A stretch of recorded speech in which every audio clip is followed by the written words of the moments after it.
Денес не се регистрирани новозаболени со ковид во гостиварскиот регион.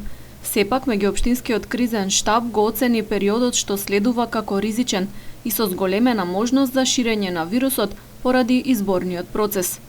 Во дискусиите беше речено дека може да се очекува и бројката на заболени да се дуплира. Какви ќе бидат состојбите зависи од одговорноста на граѓаните, политичките партии при спроведување на кампањата и институциите вклучени во изборите.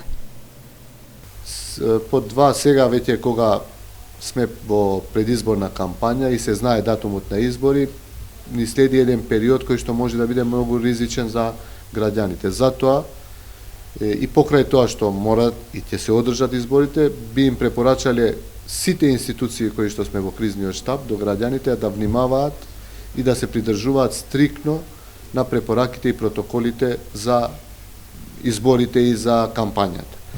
На состанокот се разгледа и проблемот со создавање на гужви кој деновиве е актуелен околу банките, најмногу поради издавањето на платежните картички.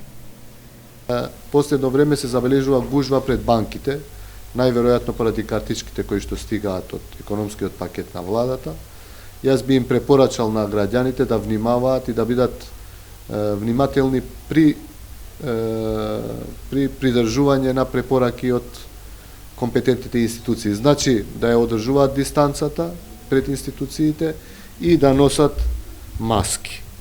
Од 47 активно болни во општините Гостивар, Врапчиште и Маврово Ростуша, на инфективното одделение во Гостиварската болница моментално хоспитализирани се 7. Неколку пациенти од Подрачево, чија состојба се влошила, деновиве биле препратени на третман во Скопје.